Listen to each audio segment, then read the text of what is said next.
제가 아마 지난해 안시성 이후에 되게 오랜만에 뵙는 분들이 많으실 거예요. 그동안 어떻게 지내셨는지 궁금해하시는 분들을 위해서 좀 근황 좀 네. 말씀해 주세요. 일단 만나서 반갑습니다. 조민석입니다.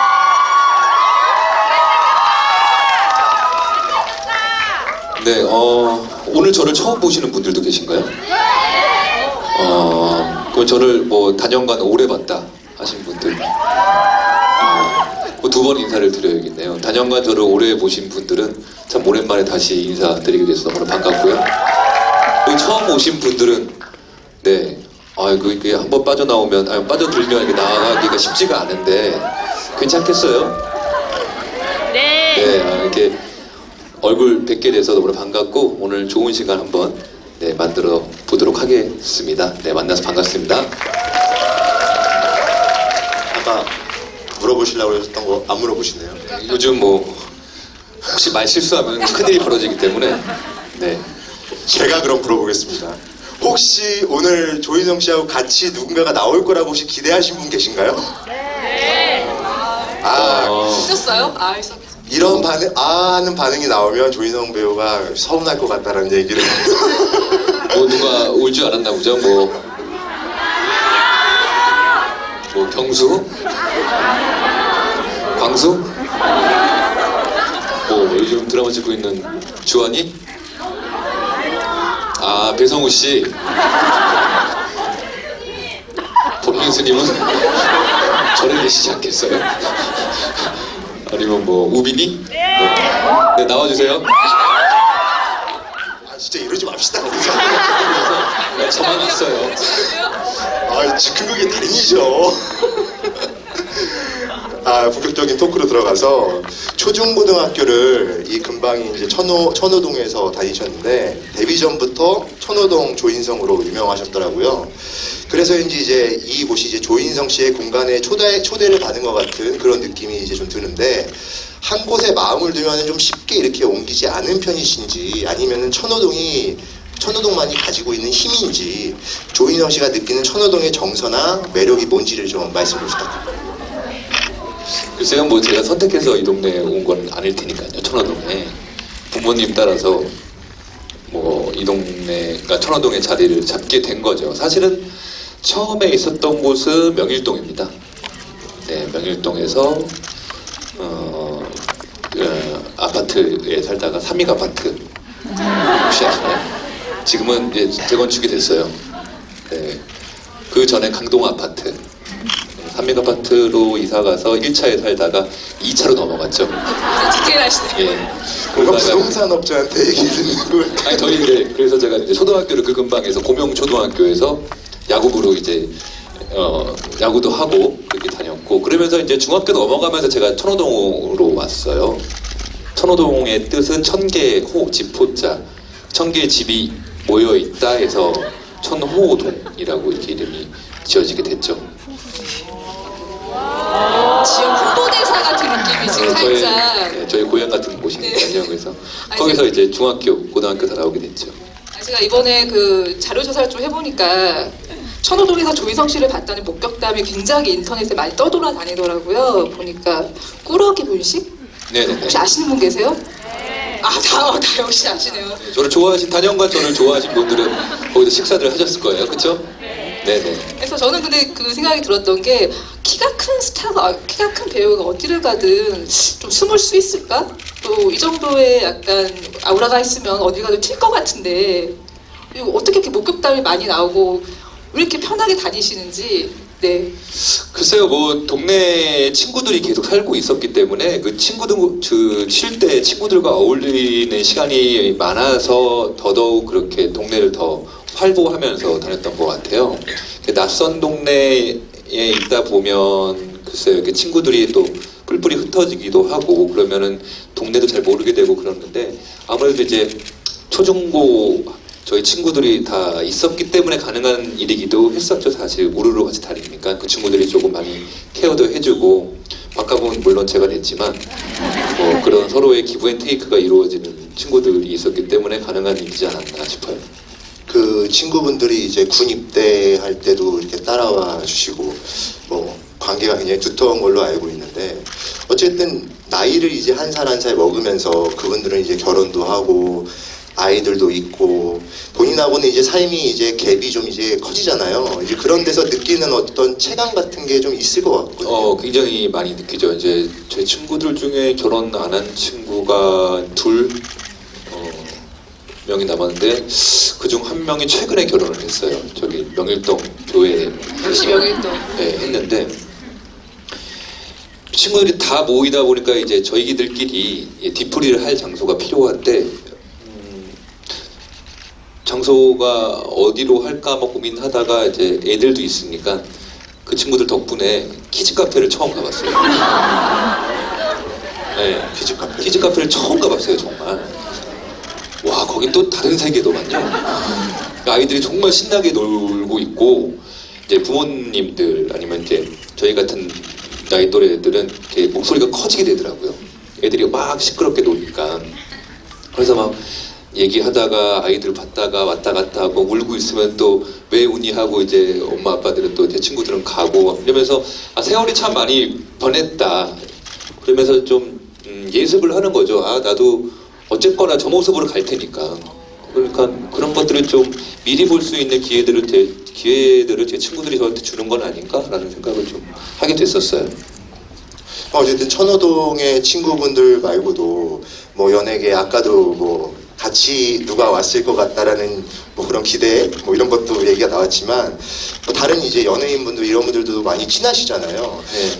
저는 이제 나이 차에 관계없이 이렇게 두루두루 잘 지내시는 좀 그런 비결이 뭔지 좀 궁금했어요. 글쎄요, 제가 비결을 알아서 그 친구들한테 행동한 건 아닐 테니까요. 어쨌든 간에, 소통이지 않을까 싶은데요.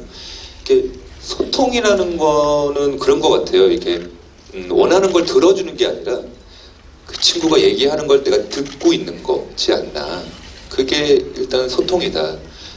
그래서 이제, 그 친구들의 얘기를 잘 들어보면 또 제 얘기 같기도 하고 거기서 분명히 느끼는 것도 있거든요. 그래서 그런 듣는 자세에서 출발했던 게 그 친구들과 소통할 수 있었던 계기가 되지 않았나 싶기도 해서 고맙죠. 그 친구들이 또 제 옆에서 저 외롭지 않게 제가 방이동 독고노인이거든요. 그렇기 때문에 저 외롭지 않게 해주는 저희 이제 친구들이라고 불러요. 후배라고 부르잖아요. 그런 건 있는 것 같아요. 한 번 이렇게 인연을 맺으면 굉장히 오래 가려고 하는 그런 속성이 좀 있으신 것 같아요. 네, 근데 그게 꼭 뜻대로 안 될 때는 분명히 있어요. 원하는 대로 다 되는 건 아니지만 어쨌든 만나는 이 시간만큼은 그 친구들도 그렇고 저도 그렇고 좀 귀하게 생각하다 보니까 인연이 조금 더 길게 가는 건 아닐까라는 생각을 좀 해보게 됩니다. 그 무료에서는 약간 막 형같이 막 이렇게 하는 것보다는 친구처럼 그렇죠. 지내시는 편인가요? 같이 늙어가는 사이에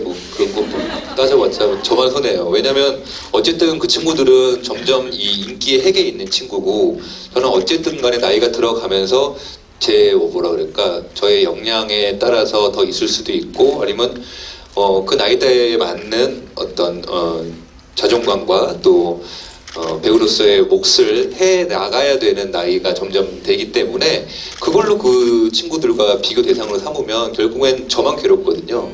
그렇기 때문에 이거는 그냥 어쨌든 동료이자 현장에서는 다 친구처럼 지내기 때문에 그런 것들이 좀 더 우리들의 사이를 좀 자유롭게 해주는 건 아닌가라는 생각을 좀 해보게 되긴 했었어요. 조인성 씨도 인기의 핵에 계세요. 감사합니다. 네, 아까부터 아니 아까부터 얘기하는데 약간 요즘 좀 많이 위축되신 것 같아요. 아까 이렇게 자신감이 없어 보였어요. 좀 여러분이 힘을 좀 주셔야 됩니다. 박수 한 번만 부탁드릴게요.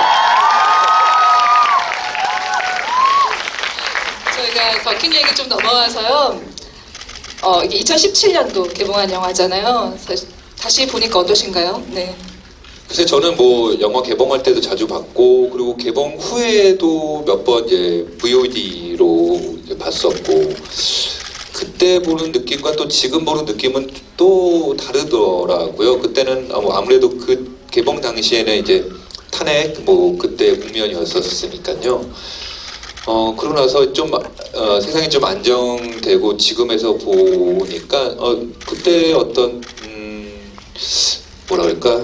근대사를 쭉 한번 이렇게 훑어볼 수 있는 그런 조금 그때는 이제 흥행도 해야 되고 객관적으로 보기가 좀 쉽지는 않았어요. 어떤 포인트를 재밌어 할까?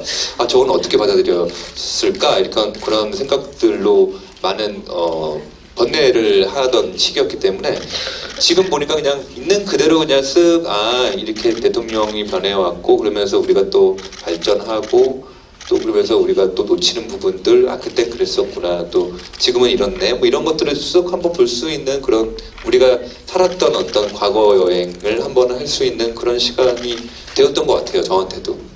또 이 영화가 이제 쌍화점 이후에 9년 만에 촬영한 작품인데 사실 되게 오랜만에 이제 촬영을 하다 보니까 촬영 준비나 이런 것도 좀 남달랐을 것 같거든요. 좀 그때는 좀 어떠셨는지. 글쎄요, 이제 영화로 복귀하는 거는 이제 구분을 하다 보니까 9년 만에 복귀라는 이 타이틀이 달리게 되었는데요. 사실 저는 물론 뭐 많은 작품 또 다작을 했다고 보기에는 좀 힘들지만 어쨌든 계속 현장에 놓여져 있었던 건 사실이었고 군대 갔다 와서도 드라마로 이제 복귀를 했었고 이제는 이제 뭐라 그럴까 디지털화 되면서 전체적으로 기술들이 드라마 현장이나 영화 현장이나 이렇게 크게 달라지는 부분들은 없어요. 옛날에는 필름 시대 때는 정말 이렇게 아날로그적으로 해야 했었고 좀 더 필름값이라는 게 존재했기 때문에 좀 더 디테일하게 했었어야 되지만 이제는 다 모든 게 디지털화 되면서 환경들은 좀 비슷해졌죠. 이제는 표준 근로제가 돼 있어서 드라마나 이제는 영화나 이제 같은 값이 되는데요. 그렇기 때문에 사실 저한테는 현장이 좀 어색하거나 그러지는 않았어요. 그리고 그런 무게감을 굳이 가져야 되나라는 생각을 좀 가질 필요는 없지 않나라는 생각을 해봤던 것도 사실이고요. 근데 아무래도 큰 스크린에 물리적으로 큰 스크린에 쉬지 않고 제가 나오는 작품이다 보니까 부담이 되긴 하더라고요. 그래서 그런 부담감. 근데 뭐 감독님과 또 우성이 형 그리고 그 너무나 또 사랑하는 배성우 씨 이렇게 매일 밤 촬영 끝나고 만나면서 회의하고 이런 것들이 참 동지애를 느끼게 해주는 그런 작품이어서 이게 정말 협업이구나라는 생각을 하면서 했던 작품이었던 것 같아요. 그러니까 방금 큰 스크린에서 보는 거에 대해서 얘기를 하셨는데 특히나 더킹 같은 경우는 조인성 씨가 좀 망가지는 부분도 있고 매우 구차는 씬도 있고 사실 아무리 배우라지만 약간 내 모습을 이렇게 큰 스크린에서 보는 게 민망해지는 순간들이 있잖아요. 이 작품 같은 경우는 특히나 그런 걸 찍었기 때문에 내 모습이 어떻게 나왔을까 좀 궁금한 부분도 있었을 것 같은데. 맞아요. 이렇게 시사회 하면 특히 이제 언론 시사회나 배급 시사회를 이제 처음을 통해서 이제 오픈이 되는데 그때는 그런 감정이었어요. 그러니까 좀 제 장면이 나오고 나면 다시 복귀를 한번 해보거든요. 그 씬이 이렇게 되면 이렇게 받아들일 수 있겠구나. 뭐 이렇게 좀 정리를 하는 편인데 끊임없이 제가 나오니까 패닉 속에서 영화를 보게 됐어요. 야 계속 야 그만 나와야 되는 거 아니야? 야 목소리 내가 안 나오면 목소리도 나오네? 그럼 계속 나오는 거네 이거? 이러면서 봤던 기억이 있어서 그때는 참 정신 없었던 기억이 좀 있어요. 이제 그런 것도 좀 힘들었겠지만 사실 제가 이 영화를 보면서 가장 먼저 느낀 거는 정말 많이 맞으세요. 그 정우성 씨한테 따기도 맞기도 한 이제 그 장면이 굉장히 유명하기는 하지만 사실 뭐 여러분들 초반에 잘 보셨으면 아시겠지만 성동희 씨한테 슬리퍼로 4대를 맞는 장면이 있는데 그게 이제 굉장히 롱테이크라서 굉장히 아파 보여요. 소리도 짝짝 소리가 나고 그래서 아주 굉장히 실감나는 연기였을 것 같은데 그때 좀 생각을 좀 떠올리시면 어떠신지. 네, 뭐 맞는 장면도 많았었고 워낙 또 때리는 분들이 베테랑이시다 보니까 이렇게 안 아프게 맞았던 기억이고 그리고 실제로 이제 터치하는 것보다는 그 앞에서 딱 끊어주는 그 서로 잘 받고 잘 해야 되기 때문에 그 합을 정말 잘 맞췄었고 제가 사실 무서웠던 제가 맞은 장면은 우성이 형이 날라차게 하는 거는 피할 수가 없기 때문에 맞았어야 됐거든요. 진짜 뻥 차니까 제가 저기까지 날아갔다가 이 프레임 밖으로 빠져나가더라고요.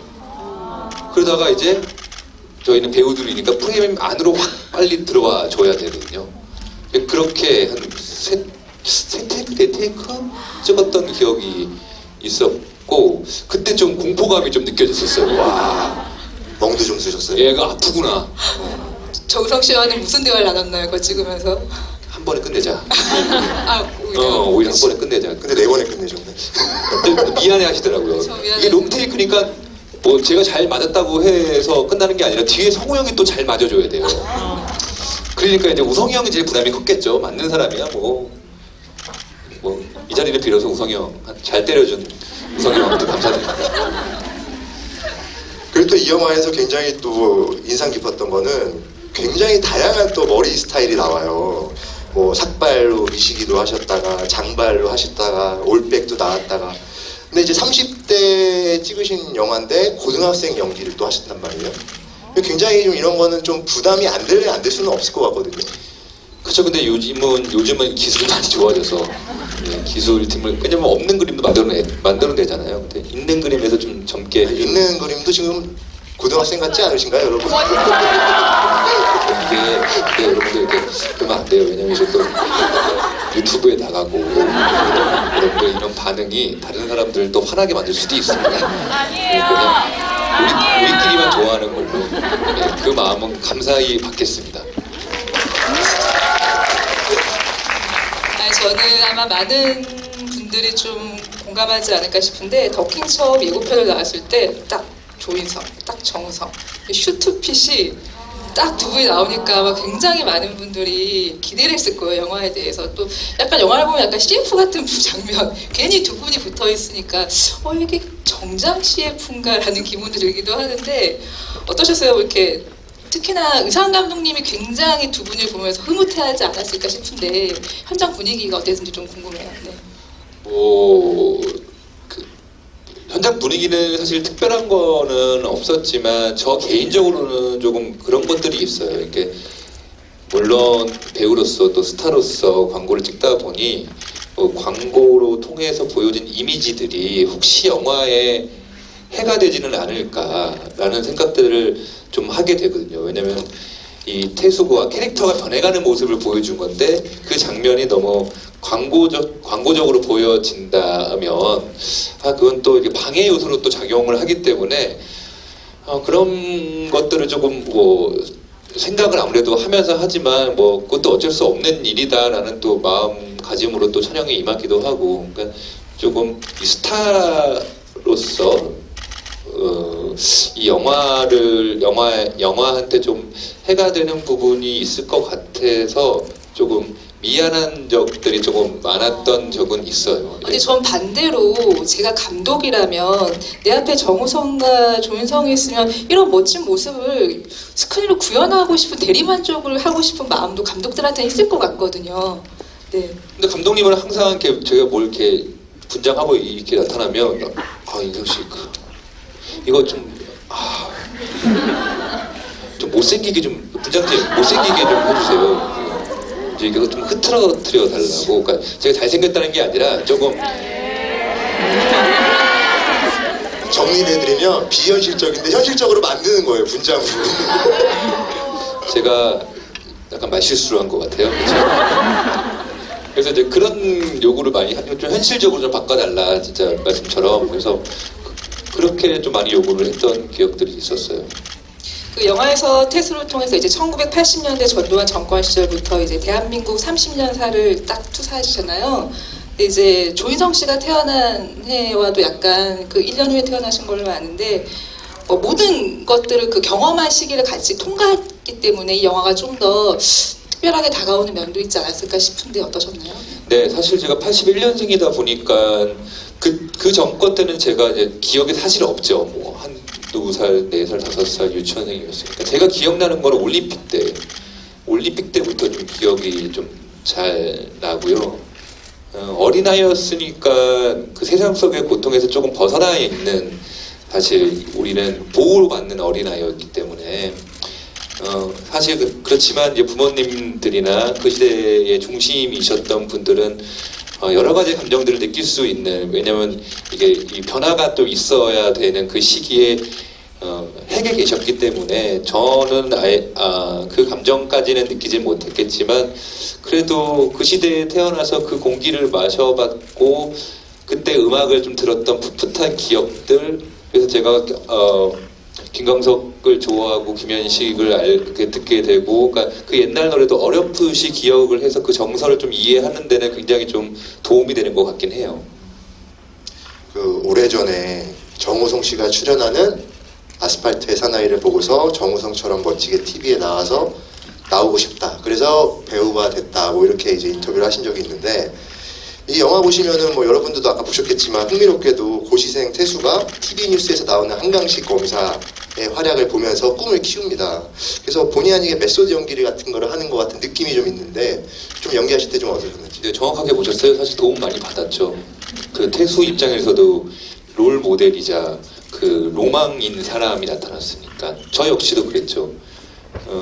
우성이 형과 이렇게 작품을 하게 될지는 몰랐고, 물론 그 전에 사석에서 뵌 적은 있지만 이 작품에서 또 이 내가 너무나 존경하고 보고 배웠던 이 선배님이 앞에 계시다는 것 자체가 태수 그 자체였던 것 같아요. 그래서 더 오히려 감정이입하기가 쉬웠고, 그렇게 해서 캐릭터들을 완성했던 것 같아요. 배성우 선배는 정말 친구처럼 지내는 선배, 그랬기 때문에 평소에 그랬기 때문에 극중에 넘어와서도 그런 캐릭터들을 좀 살릴 수 있었었고, 그래서 그런 면으로는 굉장히 많이 도움 받았죠. 사실 오늘 조인성 씨가 더킹을 뽑으셨는데 그 전에 비열한 거리를 좀 보고 싶어 하셨었어요. 아마 여기 계신 분들도 비열한 거리를 여기서 봤으면 좋겠다는 생각을 많이 하실 텐데, 근데 안타깝게도 비열한 거리가 사실 필름으로밖에 존재를 안 해가지고 오늘 더킹을 틀 수밖에 없었거든요. 저는 뭐랄까 약간 조인성 배우 하면 약간 신세대 같은 느낌이 있어가지고. 어디 가세요? 어디? 스케줄이 있으신 거예요? 아시는 분 아니죠? 화장실일 거예요. 네네. 제 얘기가 중간 재미없으면 말씀해 주세요. 네. 그러니까 저는 그 당연히 약간 이 배우는 필름 시대의 배우였나라는 약간 새삼스러운 의문을 이번에 가졌어요. 아 맞다, 조인성이 필름 시대의 영화를 찍었던 배우였지 아니면서 놀란 게 좀 있었는데, 그 인터뷰에서도 종종 약간 옛날 사람이다라는 표현을 좀 하셨었어요. 저랑 인터뷰할 때도 그랬었고, 그렇기 때문에 약간 극장이란 공간에 대해서 지금 젊은 세대가 갖고 있는 것과는 좀 다른 느낌의 극장을 좀 기억하지 않을까 싶은데 어떠세요, 약간? 네. 글쎄요, 뭐 그 정도까지는 아니겠죠. 뭐 옛날에는 극장에서 담배도 피웠던 시절이 있었고, 뭐 그런데 저는 그 정도까지는 아니었고, 천호동에 동시상영관이 있었던 기억. 그때는 거기를 들어가지 못했지만, 어쨌든 지금 앉아 계신 시트보다는 조금 더 오래된 그 시트, 그리고 그 극장 냄새가 있었어요. 그 향기를 좀 기억이 좀 나고요. 아까 저분이 나와서 너무 충격적이었어요. 큰 충격. 생각이 씻으면 어떻게? 아무 생각이 나지 않아요. 아니, 궁금한 게 오늘은 관객과의 대화인데, 영화를 보러 갔을 때, 내 영화 보러 갔을 때 뒤에 앉아서 보실 때도 있잖아요. 그때 관객이 나가는 거 보시면 어떤 마음이 들어요? 여러분 진짜 그 마음은 몰라요. 나가시는 분들을 붙잡고 정말 죄송하다는 말씀을 드리면서 어느 부분이 그렇게 재미없어요. 그래야지 그 정보를 알아야지. 아 다음번에는 이게 우리가 아니 잠깐만, 저분 다시 들어오시면 어떡하시려고? 다시 들어오면 옆에 앉혀야겠어요. 하시는 거 아니에요? 다 나가실 것 같아요. 그러지 마요. 아까 그 비열한 거리 이제 거론을 하셔가지고 이제 말씀을 좀 드리고 싶은데, 사실 저도 조인성 씨 작품 중에서 비열한 거리가 제일 좋아요. 그 스타처에 여기 이제 여러 번 오신 분들은 아시겠지만 제가 항상 배우들에게 명대사를 꼭 부탁을 좀 드려요. 근데 제가 조인성 씨한테도 이제 좀 그냥 넘어갈까요? 아니면은 자, 그러면 카메라를 준비하시면 됩니다. 대사가 핸드폰을. 잠깐만요.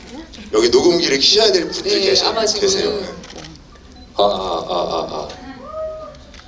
간다는 말이요. 굶어 뒤져도 자존심 하나로 가는 거요. 자존심 버리는 순간보다 양아치다. 알겠냐? 박수 부탁드립니다.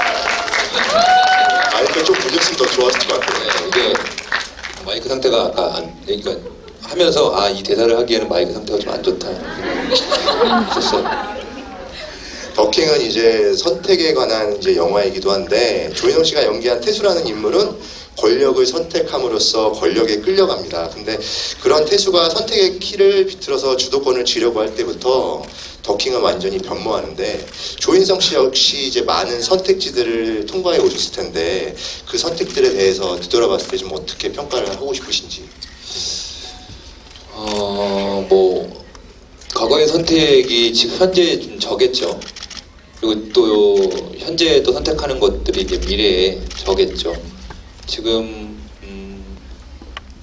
어떤 사고 없이, 그리고 문제 없이, 그리고 당당하게 여러분들과 배우로서 만날 수 있다는 것만 해도 그리 나쁘지 않은 선택을 해왔던 건 아닌가. 또 다시 그 상황에 놓여져도 그 선택을 했어야만 했겠구나라는 생각이 들고요. 물론 후회들이 될 때는 있었죠. 근데 그 정도 후회 정도는 괜찮은 것 같아요. 그러면 너무 사람이 완벽하려고 해질 테니까요. 근데 그 어떤 순간에도 저는 최선을 다했고 최선의 선택을 하려고 노력했던 나를 제가 알아주는 게 제일 좋은 방법인 것 같다는 생각이 들어서, 그때 제가 참 대견하고 애썼다라는 얘기를 좀 스스로 이렇게 많이 위로해주고 했던 기억들이 저한테 있었어요. 갑자기 든 생각인데, 수많은 선택 중에서 이 선택이 나에게 좀 결정적인 순간이 아니었나라고 생각되는 순간이 혹시 있으신가요? 글쎄요, 매 순간 그랬던 것 같긴 해요. 사실 그게 간단한 선택은 아니었던 것 같아요. 근데 선택이 어려웠던 건 50대 50이었을 때가 좀 어려워요. 이게 7대 3이면 바로 결정하거든요. 근데 50대 50이라는 건 다시 얘기하면 어떤 선택을 해도 된다라는 얘기거든요. 왜냐면 안 좋은 점은 50%가 다 있기 때문에. 근데 단지 그걸 책임지고 싶지 않은 나가 있구나라는 것들을 좀 알게 됐고, 오히려 이제는 그래서 선택에서 조금 더 자유로워진 입장이 되기도 했죠. 그걸 알았기 때문에. 정말 다행입니다. 최근에 작품을 차기작을 고르셔가지고 다 여러분 아시겠지만, 근데 이제 나이를 좀 이렇게 먹을수록 아무래도 이제 선택하는 그런 부분에 있어서 좀 더 신중해지고, 좀 더 이제 내가 이 작품을 해도 될까라는 고민을 한 번 할 거를 10번 하고 뭐 이런 경우가 분명히 더 많아지는 경우가 있을 것 같아요. 좀 그런 부분에서 고민도 되게 많으실 것 같은데, 좀 그런 얘기를, 왜냐하면 팬들분들은 열일하기를 바라시거든요. 근데 사실 배우 입장에서는 또 마음같이 또 않다라는 것도 전 또 알고 있거든요. 좀 그 얘기를 좀 해주세요.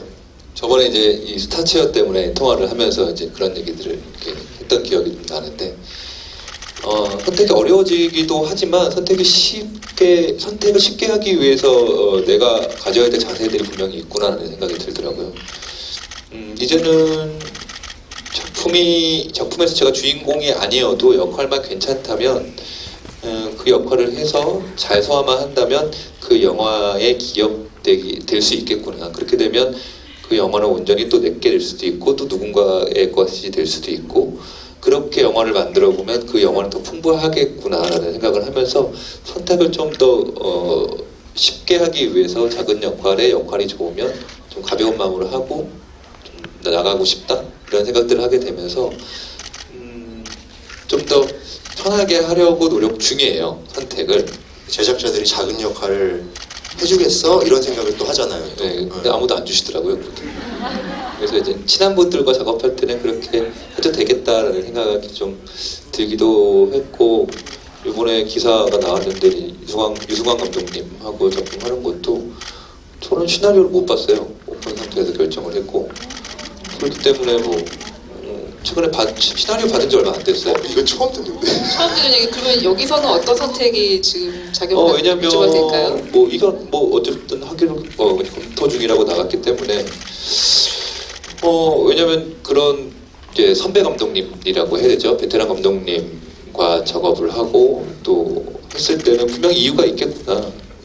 작은 역할이면 더 좋고 또 큰 역할이면 또 큰 역할이라서 또 좋은 게 있으니까 알아서 쓰여주세요 라고 말씀드렸더니 놀래셨던 기억이 좀 있고, 그래서 최근에 시나리오를 받아서 재밌겠다 해가지고 그냥 또 이렇게 작품 할 때도 있지 이렇게 좀 했습니다. 멋지다. 그 지난해 12월 28일이 아마 정확히 제가 알기로 데뷔 20주년이 되는 날이었거든요. 네네. 저는 개인적으로 제 개인적인 얘기를 해도 되는지 모르겠지만 조인성 씨를 처음 본 게 잡지화보였어요.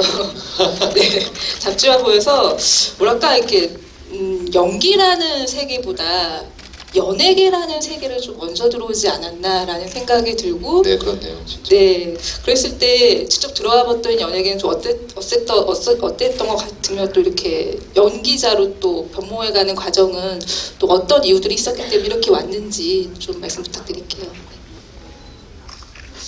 그렇죠. 그렇게 한 것 같아요. 그러니까 연예인이 되고 싶다는 로망, 여러분들이 로망들 다 하나씩 가지고 계시잖아요. 근데 로망이라는 게 저를 견디게 했고요. 로망이라는 게 가장 내가 허상으로 만든 세상과 마주하는 일이기도 하더라고요. 그래서 날 견디기도 했고 내가 만든 허상과 마주하는 순간도 있었고요. 연예계라는 세계에서 네, 세상 같은 네. 것들. 그러니까 로망이란 게 그런 거지 않을까라는 생각이 들더라고요. 현실이더라고요. 그랬을 때 좀 많이 당황함, 그리고 좀 비참함, 그리고 힘듦. 근데 내가 그렇게 멋진 곳이라고 내가 상을 만들어 놓은 거잖아요. 내가 태어나기 전부터 연예계는 아니면 어쩌면 사회는 그랬을 수도 있었잖아요. 근데 내가 그게 환상을 가진 거는 그 세상을 욕할 게 아니라 내가 그런 환상을 가진 내 문제였으니까 내가 만든 가장 큰 허상과 마주하는 일이었었어요. 그때 그 감정이 많이 많이 당혹스러우셨죠. 근데 사실 저희가 보기에는 좀 약간 당혹스럽기도 하고 어렵다고도 했지만 제 기억으로는 조인성 배우는 어쨌든 데뷔 때부터 쭉 주연이었고 우리가 보기엔 CF에도 나왔고 굉장히 많은 사랑도 받았고 20년 넘게 계속 톱스타의 자리에 있었거든요. 그런 면에서 약간 지금 말했던 그런 허상, 또 어려움이 약간 좀 와닿지 않는 부분도 좀 개인적으로 있긴 하거든요. 네, 그러니까 뭐 연예계가 안 좋다 뭐 그런 얘기는 아니고요. 어느 사회든 어느 집단이든 어느 곳이든 이렇게 좋은 점과 나쁜 점이 힘든 점이 어느 직업군이든 다 있다는 거더라고요.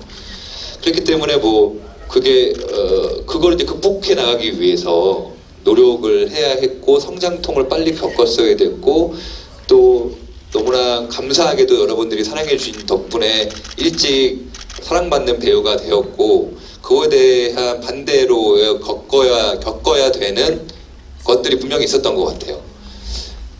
그래서 소년급제는 그닥 좋은 일만은 아니에요. 그리고 반드시 적이 생깁니다.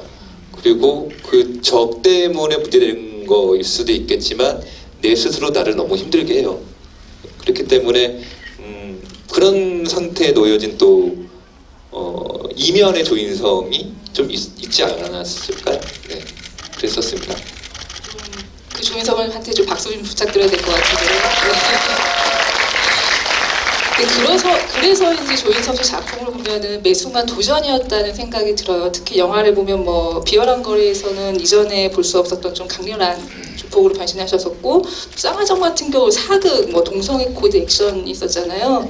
또 더킹은 현대사, 또 안시성에선 또 이제 고구려 역사에 뛰어드셨는데 이게 약간 그런 쪽으로 끌리시는 편이신가요? 기존에 하지 않았던 것들이 좀 끌리시는 편인지. 재밌잖아요. 일단 그러면 재밌고 그리고 도전이라고 하기보다는 그때 놓여진 나한테 주어진 어떤 시나리오 중에 이렇게 끌리는 작품이라고 해야지 그걸 굳이 내가 도전해가지고 뭔가 바뀌겠다라고 했던 건 쌍화점이 처음이었어요. 왜냐면 너무 극복하고 싶었던 것들이 많거든요. 극복 안 해도 됐는데 그것들이 무엇이었냐면요. 뭐 그냥 그 잘생긴 꽃미남 배우의 한계 그리고 뭐 이런 것들을 그냥 잘 즐기면 되는 거였는데 그래서 그게 도전이 실패였다는 게 아니라 그런 것들을 맞서서 싸워서 이겨내고 싶다라는 나의 잘못된 생각이 괜히 나를 힘들게 했던 거더라고요. 그 선택이 후회가 있다는 건 아니지만 그렇게 뭔가를 극복해 나가야 됐었던 있다고 생각을 했던 것 같아요. 근데 그 극복에 이제 추가 요소가 좀 하나 있는 것 같은데 또 영화를 이렇게 보다 보면은 점점 스케일이 커져요. 그래서 어떻게 보면은 그런 것도 또 이 책임감도 점점 더 커질 수밖에 없을 텐데 그런 거에 대한 좀 심적 또 부담도 많이 겪으셨잖아요. 또 그런 얘기 좀. 나이가 들면서 오는 어떤 책임감은 점점 커지는 건 사실인 것 같아요. 뭐 그게 우리는 직함이란 게 없죠, 사실. 근데 보통은 직함들 나면서 무게감들이 달라지잖아요.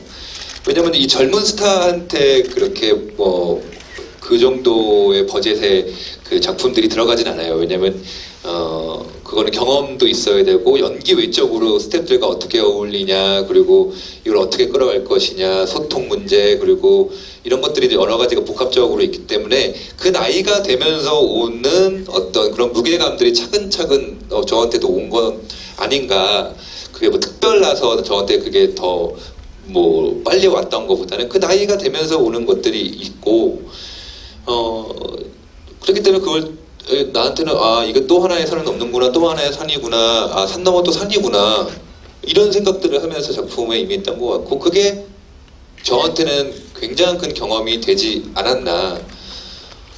그래서 그 경험이 후배들과 연결시켜줄 수 있는 어떤 고리가 되지 않나 라는 생각들을 해보게 됐어요. 네, 버짓이 큰 영화를 많이 하셨다고 했지만 혹시 여기서 그 정가영 감독의 조인성을 좋아하세요? 혹시 아시는 분 계실 것 같아요. 저도 많이 보신 것 같은데. 요즘 유튜브에 나오던데요. 네. 나 유튜브로 봤어요, 그 영화를. 후일담이 되게 재밌더라고요. 정가영 감독이 그냥 소속사에 연락을 했는데 어느 날 갑자기 전화가 왔더니 모르는 번호가 떴는데 받아보니까 조인성이었고 네. 또 노게런티로 목소리 출연을 해주셨고, 그런 면에서는 우리가 무조건 이제 큰 작품 이런 거보다는 후배들을 좀 도와주려는 마음도 있지 않았나라는 생각이 들거든요. 그게 아까 말하셨던 약간 책임감 그런 거로 또 연결되지 않나 싶은데 그런 건 좀 어떠신지 좀 말씀 부탁드립니다. 글쎄요, 막 누군가를 도와줘야지라고 하면 제가 너무 좀 교만한 것 같고, 왜냐면 저예산 영화의 어떤 스타 배우가 내가 도와주러 들어가겠어, 이게 사실 그렇잖아요. 같은 영화인데 상황이 좀 다를 뿐이지. 그냥 배우로서 참여하는 건데 조금 저의 어떤 그 여러분들이 사랑해 주시는 그 영향력을 좀 더 어떻게 좀 뭐랄까 도움이 될 만한 그 도움을 또 받을 수 있는, 그건 제 힘이 아니고 여러분들의 힘이거든요. 그렇기 때문에 이제 그런 작품이 예산이 적은 작품이 들어갔을 때는 사실 꼼꼼히 보지는 않아요. 근데 이제 매니저가 지나가면서 얘기는 다 해주거든요. 근데 제목도 너무 특이하고 보자 했더니 굉장히 솔직하고 발칙하고 또 재기발랄한 작품이어서 그 영화와 똑같이 해줬어요. 전화해서 조인성입니다. 촬영이 언제 들어가죠? 그러니까 똑같이 당황하시더라고요. 나는 잘 모르는데, 저예산 영화의 스케줄은 잘 모르는데 언제 만나서 한번 미팅을 해야 되지 않을까요? 그러니까 배우님은 술을 뭐 좋아하세요? 뭐 좋아하세요? 똑같이 이제 그런 상황이 된 거예요. 영화가 됐군요. 예, 그래서 자체가. 만나서 미팅을 하고 뭐 밥 먹고 술 한잔 먹고, 이제 워낙 또 재밌는 작품을 많이 준비하시고 또 만드셨으니까 얘기 나눴고, 저는 뭐 집에서 전화 통화만 하면 되는 거였었으니까 그렇게 조금 짧게나마 좀 이렇게 도움이 됐다면 또 다행이죠. 네, 말씀은 이렇게 하지만 사실 그게 결국 쉬운 일은 아니거든요. 그게 시간도 써야 되고, 저는 그런 부분에서 굉장히 좀 조인성 배우의 좀 남다른 면을 좀 보지 않나 싶은 생각이 있었고요. 또 제가 보기엔 조인성 씨는 뭐랄까 약간 모성 본능을 좀 일으키는 부분이 좀 있다는 생각이 들어요. 어떻게 느끼실지 모르겠지만 대표적으로 그 발리에서 생긴 일에서 막 입을 틀어 막 이렇게 우는 거는 굉장히 많이 패러디가 되잖아요. 그래서 저는 이 배우가 약간 그런 감수성이 있나라고 생각했는데, 주변 이야기를 들어보니까 그 더킹의 한재린 감독이 조인성 씨에 대해서 여성스럽다는 선입견이 있었는데 실제로는 상남자더라, 터프하다라고 하셨고, 노희경 작가님도 조인성은 내가 본 어떤 배우보다 남자답다고 표현하셨더라고요. 주변에서 어떻게 하시길래 그렇게 남자 같다는 얘기를 쓰는지. 모르겠어요. 제 이미지가, 왜냐면 저는 저를 객관적으로 못 보니까 저에 대한 이미지가 그러셨나 봐요. 그리고 내가 생각한 대로의 어떤 내 이미지가 풀리지는 않았으니까요. 원래 자기가 원하는 대로 다 되지 않는 게 그렇잖아요. 나는 우성형처럼 약간 터프한 느낌으로 딱 이렇게 느낌 딱 갖고 어떤 공기, 어떤 눈빛, 어떤 자세, 어떤 그런 느낌 뭔지 아시죠? 좀 느껴지는 어떤 이 공기, 약간 좀 강함이 안 느껴지세요? 예, 여러분들 벌벌 떨고 있는 그런 느낌, 이런 것들로 나는 제 이미지가 그렇게 될 줄 알았는데 저를 좋아해 주시는 모습이 논스톱에서의 모습이었던 거예요. 저도 근데 저한테는 제가 그런 모습이 있는지 몰랐고 그런 보고 싶어하는 모습을 이렇게 찾아봐 주셨던 것 같아요. 그래서 제가 이렇게 사랑을 받을 수 있었던 건 아닐까. 그래서 논스톱이 저한테는 굉장한 큰 어떤 선물을 준 그런 작품이죠. 제 생각에는 이제 개인적으로 이렇게 만나뵈면은 남자다운 거는 맞는데 작품에 이렇게 들어가실 때 보면 굉장히 꼼꼼하세요. 그리고 준비도 많이 하시고 이번에 뭐 안시성도 여러분들 잘 아시겠지만 굉장히 여러 가지 준비들을 하신 걸 다 아실 거예요. 근데 그렇게 섬세할 정도로 그렇게 하는 배우가 그렇게 많지는 않아요. 물론 다 안 한다는 건 아니고 굉장히 그렇게 꼼꼼하게 그렇게 세밀하게 하시는 분들이 많지는 않은데 좀 그런 부분들 때문에 좀 그런 이미지가 좀 있는 게 아닐까. 그런 부분에서 뭐 좀 그런 접근을 좀 남들하고 좀 다르게 하는 그런 부분들이 좀 있는 것 같아요. 시나리오를 보거나 어떤 일을 할 때 모르면 무서워요. 그렇잖아요. 그래서 두려워요. 그 두려움이 나를 너무 힘들게 해요. 그래서 알려다 보니 그렇게 작업을 하는 것 같아요. 그런 성격이 된 것 같아요. 그러면 이렇게 시원한 것들이 있거든요. 모르는 상태에 놓여져 있으면 질문을 받잖아요. 그러면 너무 창피하고 막 어디 숨을 데도 없고 막 두려워지고 그런 내가 싫어서 내가 당당해지기 위해서 그런 작업들을 하는 거예요. 그런 다음에 모르면 모른다고 물어보고 모르는 게 죄는 아니니까. 그리고 나보다 더 많이 알 수도 있는 거잖아요. 꼭 내가 완벽한 남자이길 바라는 것도 참 웃긴 것 같더라고요. 그래서 그냥 그렇게 했던 게 지금의 조인성의 작품을 선택하는 어떤 패턴 그리고 작업을 대하는 어떤 뭐라 그럴까 자세 이런 것들 그런 것들이 연구하고 탐구하고 이런 모습들을 작가 선생님이나 감독님들이 좀 좋아해 줬던 건 아닌가 같이 작업하면서. 근데 그게 여성적이다? 약간 제가 모성애를 느끼게 하는 그 무엇이 있나 봐요. 작품에서 제 매번 말은 오세요. 작품을 캐릭터를 쓰고. 분석하고 이러는 모습들이 되게 여성스러워요. 접근하는 거. 예, 그냥 그런 모습들이 좀 그렇게 보였던 것 같다는 생각이 좀 들더라고요. 또 조인성 씨 작품에서 거의 여자들한테 체이잖아요. 네네. 사실 이 얼굴로 매번 체이는.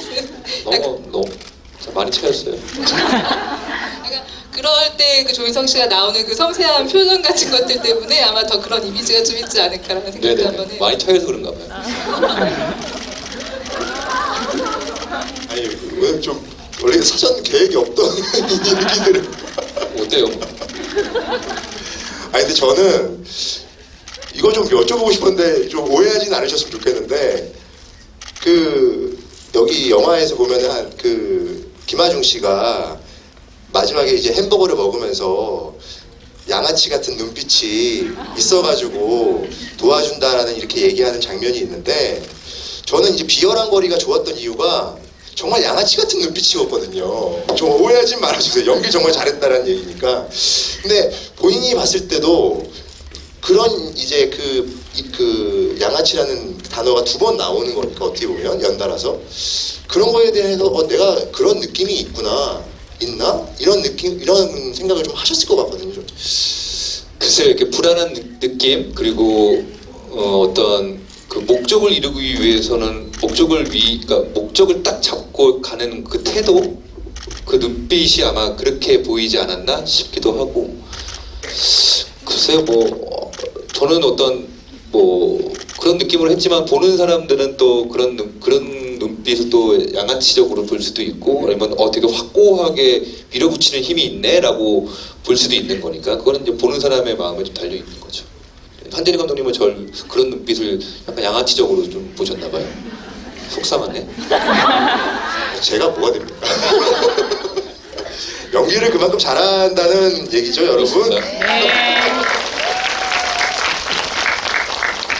그 영화 보면 한강식이 그러잖아요. 그 사람은 라인을 잘 타야 된다고 이렇게 하는데 아무래도 그 사회생활을 하시는 분들은 그 대사가 그냥 지나치지는 않을 것 같긴 한데 조인성 씨는 이 말에 대해서 어느 정도 공감하시는지. 네. 라인 전 컴퓨터 라인도 잘 이렇게 사실 잘 그게 못해서 라인 굉장히 안 먹히네요. 왜들 그래요? 왜들? 집에 가서 자기 전에 다시 한번 생각해 보세요. 엄청 재밌어서 여러분도 잠 못 자요. 컴퓨터 라인만 보면 막 웃기지. 집에 가서 컴퓨터 라인만 보세요. 얼마나 제 생각이 나면서 좋겠어요. 그래서 물론 라인이 존재하나 봐요. 근데 연예계는 뭐 라인이 존재한다? 라기보다는 각자의 어떤 달란트와 그리고 이제 뭐랄까 한 우주 같은 존재잖아요. 자기 능력으로. 물론 그 라인 때 매니저먼트의 어떤 뭐라 그럴까 매니지가 그 뭐라 그럴까 전략과 기획으로 잘 되는 아이돌과는 또 다른 느낌이 좀 있는 것 같아요. 배우는 옛날엔 더 그랬고 근데 요즘은 많이 믹스 매치가 돼서 아이돌들도 자연스럽게 사실 연기를 하게 되고 또 연기자들도 뭐 노래를 하고 너무 자연스러워져서 이제 글쎄요 연예계는 이제 라인 같은 게 좀 많이 없지 않나 뭐 그렇게 저는 봐집때 물론 뭐 여러분들 보통 직장 생활에서는 그럴 수는 있겠다라는 생각이 들긴 하더라고요. 제가 이제 시간이 많이 없다 보니까 좀 이따가 너나들이 토크 때 더 많은 분들이 내려오게 하시려면 제가 빨리 끝내야 될 것 같아요. 마지막 좀 질문을 좀 드리고 싶은 건 연기를 하시면서 어쨌든 본인의 개인의 삶이 많이 변하신 것 같아요. 그래서 계속 이제 앞으로도 연기를 하실 텐데 그 삶이 추구하는 궁극적 목표나 꿈이 있다면 뭐가 있으신지 한번 좀 말씀을 좀 부탁드립니다. 궁극적 목표는 사실 없어요. 그게 어떻게 기억되는지는 제 문제는 아니고 여러분들의 문제인 것 같아요. 내가 어떻게 기억되어야 되겠다? 이거는 기억하는 사람들의 문제인 거지 제 문제는 아닌 것 같다는 생각이 들더라고요. 저는 그냥 배우로서 배우의 몫을 다하는 작업할 때는 배우답게 그렇게 한 작품 하다 보면 뭐 또 그게 궁극적 목표가 되지 않아도 잘 살아온 어떤 결과물이 되지 않을까 싶어요. 뭔가 이렇게 하나 설정해 놓고 하는 건 너무 나를 가둬놓는 일이다라는 생각이 들어서 그냥 부디 기억이 된다면 좋은 배우로서 좀 기억해 주셨으면 좋겠다라는 소망 정도는 있습니다. 여러분 박수 부탁드립니다. 네, 사전에 저희가 많은 질문을 받았는데요. 그 중에서 이제 몇 가지를 저희가 선별을 했습니다. 저희가 선별한 거 아니고 조인성 씨가 직접 선별해 주셨어요. 마이크로 직접 조인성 씨가 번호를 불러주시면은 여기 이쪽으로 내려와 주시면 되거든요.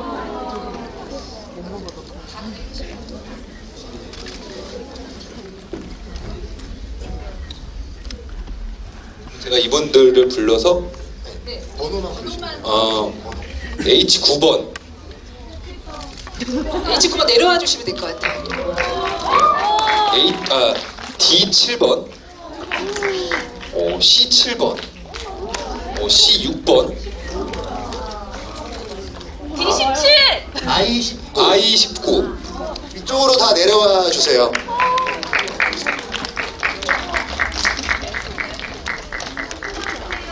저 뽑아주세요!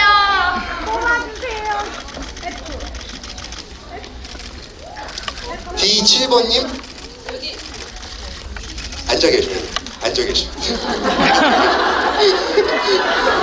아시는 분들이 많은가 봐.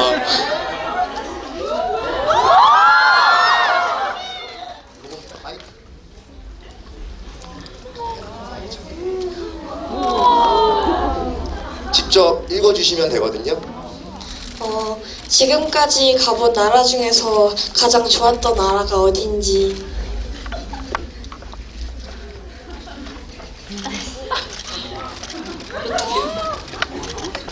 아프리카 좋았던 거고 얼마 전에 탄자니아를 갔다 왔는데 너무너무 좋았었어요. 제가 생각했던 곳 이상의 그런 아름다운 곳이었고 혹시 시간이 된다면 나중에 한번 그렇게 아프리카 여행하는 것도 나쁘지 않겠다. 물론 조심해야 할 것들은 분명히 있어요. 하지만 제가 가봤던 나라 중에 가장 아름다웠던 곳이었던 것 같아요. 네, 고맙습니다. 감사합니다. 거기 준비해주신 사인하고 사인해.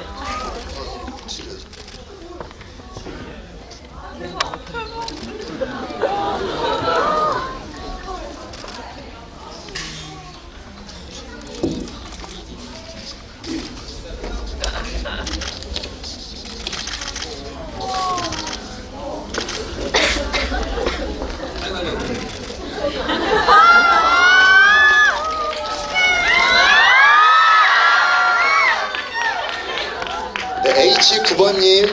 H9번님 어서 오세요.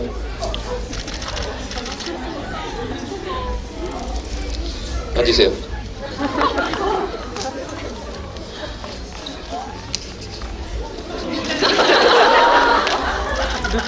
좀 더 오래 보고 있어요.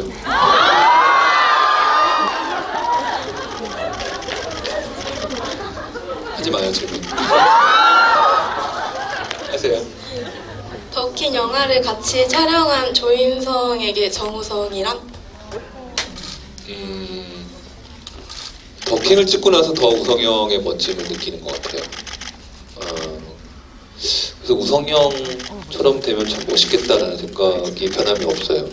저한테 우성형은 롤모델 같은 존재입니다.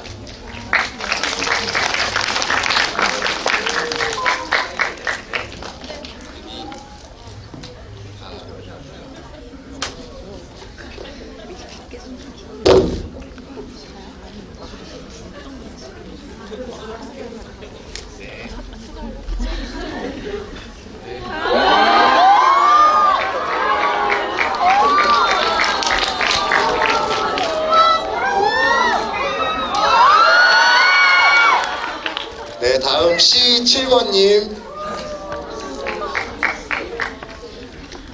질문 알고 계시죠? 질문 알고 계시죠? 되게 간단한데. 안녕하세요.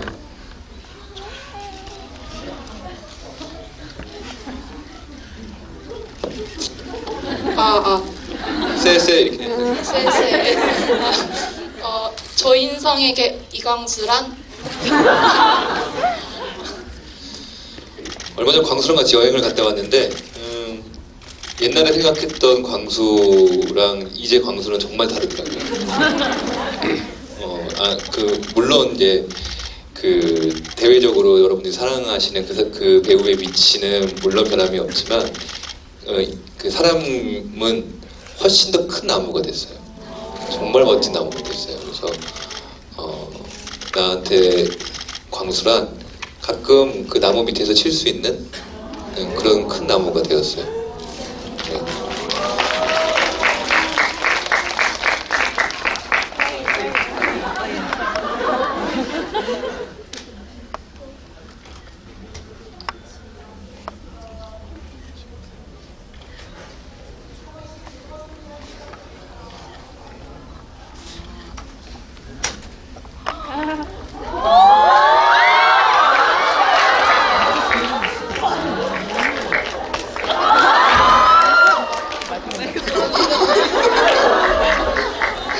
괜찮으신 거죠? 사인 안 가져가셨어요. 그러니까 사인을 가져가시고요. 근데 너무 힘들면 밖에 앰뷸런스가 와 있어요. 그거 타고 가시면 되고 준비되어 있으니까 너무 걱정하지 마세요. 네, 여기 지금 질문 중에 제일 장문을 쓰셨는데 I19님. 어서 오세요. 안녕하세요. 저는 우선은 제가 하고 싶은 말이 있어서 좀 적었는데 네. 제가 중학교 때 드라마 피아노를 봤었고 고등학교 때는 이제 그 발리에서 생긴 일하고 논스톱을 보면서 네. 그걸 엄청 좋아해서 오히려 논스톱을 듣게 보셨구나. 네, 그래서 오빠가 이제 동국대 다닌다는 얘기를 듣고 동국대에 가고 싶어서 지원을 하게 됐고요. 네. 그래서 제가 오빠가 저보다 나이 차이가 좀 있어서 미안합니다. 그 졸업을 금방 하실까봐 네. 제가 한 번에 붙으려고 네. 좀 열심히 해서 현역으로 들어갔어요. 그래서 같이 예대 건물에서 학교 다니면서 수업도 같이 들었었거든요. 아, 네. 근데 어쨌든 오빠 덕분에 제가 학교를 들어간 거라 또 감사하다고 얘기를 한번 드리고 싶었는데 학교 고맙습니다. 다닐 때는 용기가 안 났었고 아, 네. 그 얘기를 이제 13년 만에 만나서 박수 한번 부탁드리겠습니다. 네. 그게 참 그래서 학교는 졸업하셨어요? 네, 했죠. 그럼 무슨 과 나오신 거예요? 불교미술과 아, 불교 미술과. 인도에 한번 가시면 진짜 재밌겠다. 왜냐면 인도에는 불교 미술이 굉장히 잘 되어 있거든요. 되게 재밌더라고요. 근데 참 운이 좋은 케이스예요. 저는 졸업을 못했고, 심지어 저는 제적을 당했고, 심지어 그게 당연한 결과죠. 학교를 몇 번 못 갔는데, 저와 같이 수업을 들었다니 이거는 정말 손꼽히는 기회 중에 그런 인연이지 않나 싶더라고요. 아까 제가 그 질문지를 뽑으면서 그래서 얼굴 뵙고 오랜만에 인사하면 좋겠다라는 생각에 뽑았습니다. 네, 그래서 지금 그 인터넷에 도는 학교에서 찍힌 사진 있잖아요. 네네네네. 뭐 박민영 씨랑 같이 네네네네. 다녔던 그 사진을 제가 찍은 것도 있었고, 아, 네, 아, 그래서 그랬구나. 여기서 많이 뵀었는데 아, 이렇게 돼서 반갑습니다. 반갑습니다. 그래서 제가 궁금한 거는 작품 중에서 이제 배우님이 거절하셨던 것 중에 흥행을 엄청 했을 것도 있을 것 같은데 거기에서 좀 아쉬웠던 작품이나 이거는 내가 좀 그냥 해볼 걸 그랬나라고 좀 드는 배역이 있었는지가 좀 궁금합니다. 네, 물론 제가 거절한 작품 중에 잘된 작품들도 분명히 있고, 근데 그 작품을 제가 뭐 그러니까 우연치 않게 보기도 하고, 그렇지만 뭐 제가 해서 또 달라졌겠다 아니면 그게 부럽다 막 그런 느낌의 그 작품은 한 작품도 없었었어요. 이미 거절하는 순간은 잘 될 수도 있기 때문에 그래도 배가 아프지 않느냐를 물어봐요. 네, 그런 때문에 그걸 결정하고 준 거기 때문에 별로 배가 안 아픕니다. 네, 제 작품이 아니에요.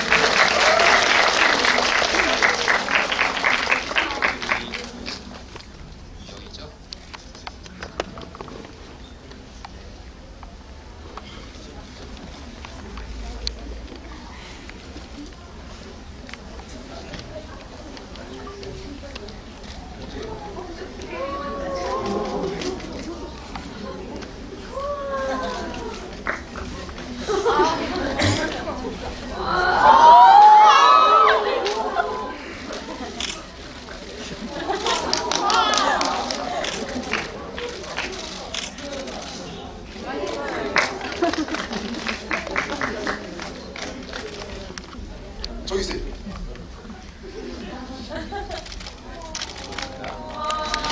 네, 감사합니다.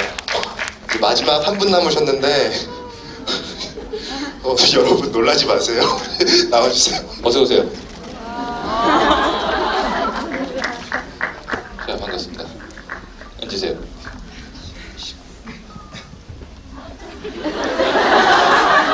남자분 잘생기셨네요. 고맙습니다. 저는 좀 부탁을 드리러 나왔습니다. 네네. 그 여자친구가 제가 있습니다. 근데 조인성 형님 완전 팬이거든요. 네. 그래서 오늘 생일인데 생일 선물로 여기 예약해달라 해가지고 제가 같이 왔어요? 예 같이 왔습니다. 나 같이 나와주세요.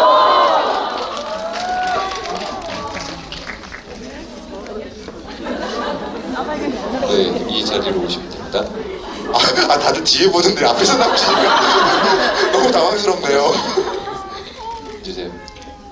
예, 그래서 좀 떨리는데요. 그 부탁드리고 싶은 게 그 조인성 형님이랑 제 여자친구가 사진을 찍으면 제가 이제 그 좀 너무 좋아하는데 결혼을 허락해달라고 그랬는데 사진을 찍으면 허락해준다 그러더라고요.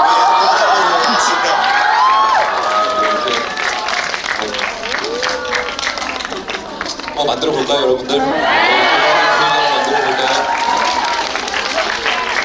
자, 그러면 뭐 이렇게 프로포즈를 하시면 저는 사진을 찍겠습니다.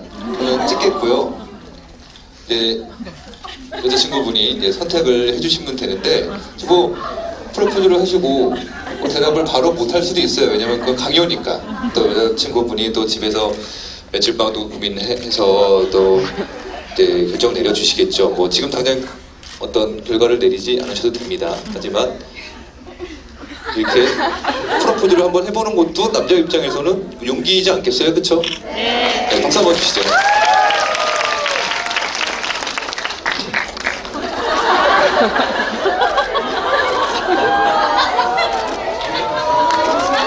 그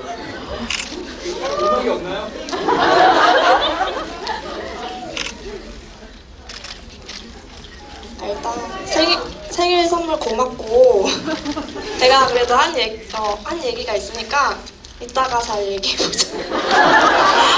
그러니까 일단 나는 지금 내가 이제 이번에 이제 면접 앞두고 있잖아. 이제 붙으면 나랑 이제 결혼할 생각이 있다고 했는데 그러면 나랑 결혼해 줄 수 있는 거지. 어떻게 해야 될지 모르겠어. 어.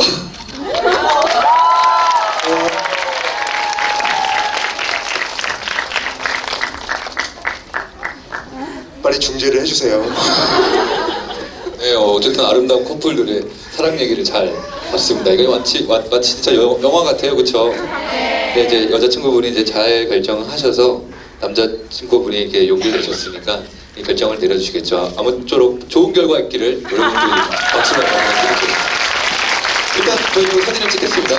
찍어주시겠어요? 뭐지 이게?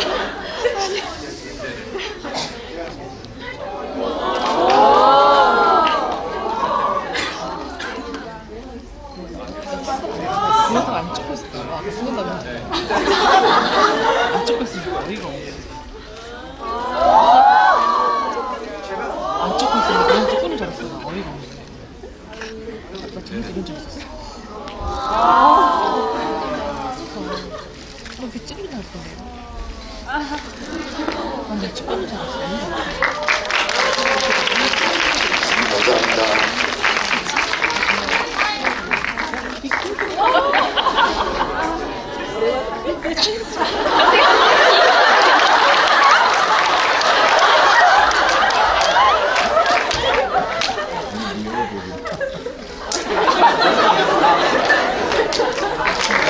감사합니다. 사인해 주셔야 되는데.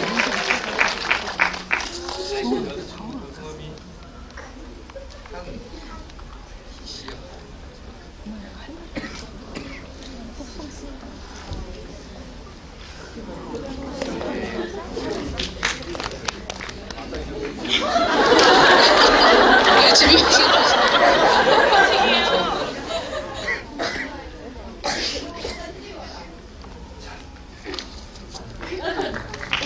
감사합니다. 네, 감사합니다. 네, 여러분 안녕하세요. 조인성의 스케치북.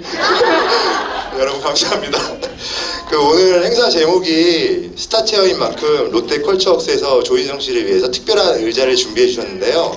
앞서 말씀드렸듯이 그 의자에서 나오는 수익금이 어려운 이웃들에게 앞으로 전달될 겁니다. 그 의자에 앉으신 분을 위해서 조인성 씨가 조그만 선물을 마련했는데요. 그 자리는 아마 지금 앉아 계신 분은 알 거예요. 조인성 씨가 소개를 해주시죠. 좌석 번호하고 좌석 번호와 의미를. 의미를 제2열 7번이죠. 누구신가요? 네, 네, 일어나 주세요. 제2열 7번분 내려와 주세요. 네. 저 자리 보면 시트가 조인성 자리라고 해서 이 색깔하고 이제 영화가 새겨져 있거든요. 네. 제가 조인성의 제의를 따서 그냥 7번 기분 좋잖아요. 그리고 제 생일도 7월 달이고 그리고 자리도 나쁘지 않을 것 같아서 저 자리를 선택하게 되었습니다. 나오세요. 어서 오세요. 선물. 네. 이거 DVD에다가 해드리면 되는 거죠? DVD 껍질 떼야 되지. DVD 껍질 안 떼도 되지 않나요? 어떻게 해야 돼요? 왜냐면 영화를 보실 거예요? 아니면 영화 안 보실 거예요? 그러면은 직접 지금 떼주세요. 그게 더 의미가 있을 것 같아요. 떼기 좀 힘들지 않나요? 사람 불러야겠다 이거. 이거 손톱 긴 사람 없나? 이거 가능해요? 받으시는 분이.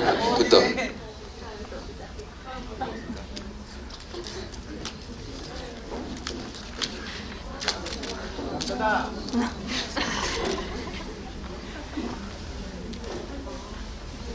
성함이 유진 씨요. 잠깐만 사인을 배성우 얼굴.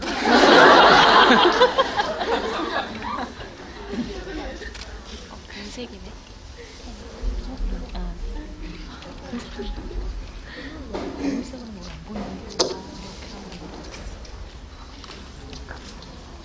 감사합니다. 감사합니다. 네네네.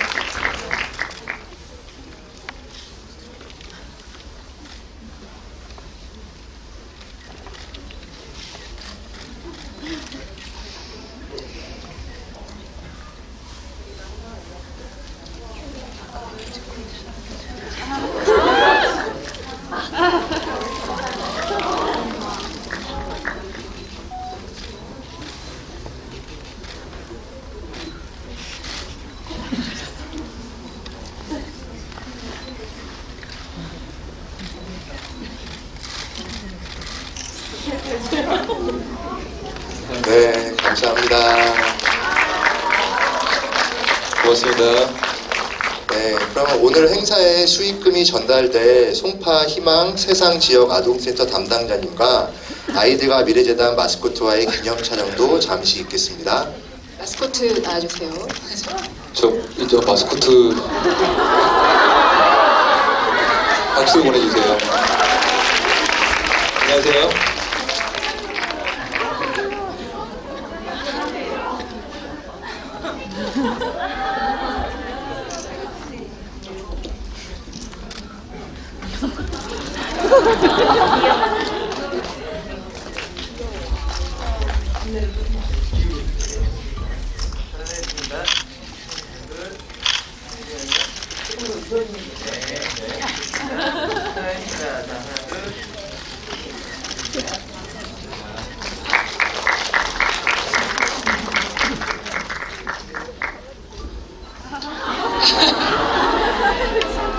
네, 이번 행사 위에 여러모로 준비해주신 조희성 씨를 위해 다시 한번 뜨거운 박수 부탁드립니다.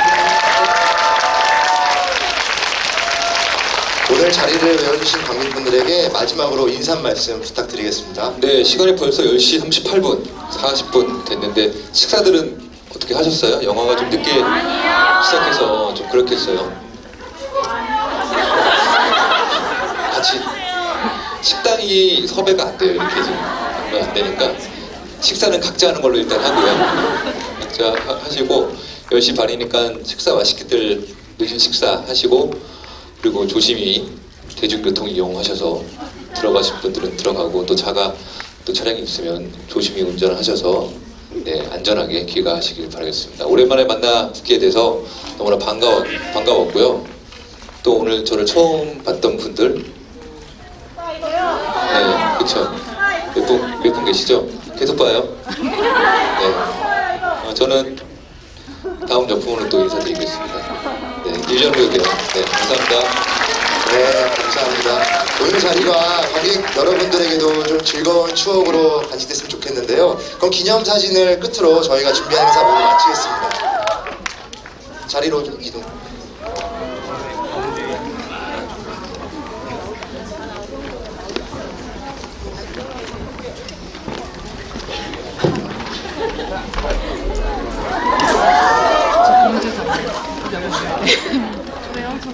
진짜? 여기 나오는 자리야. 데코 나온다. 나왔다. 어차피 나올 거라면 어떻게 하냐고. 이대로 갈게요.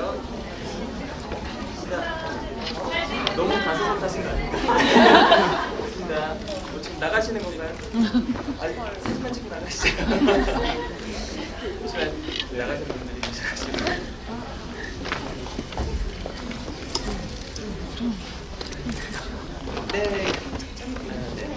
네, 촬영하겠습니다.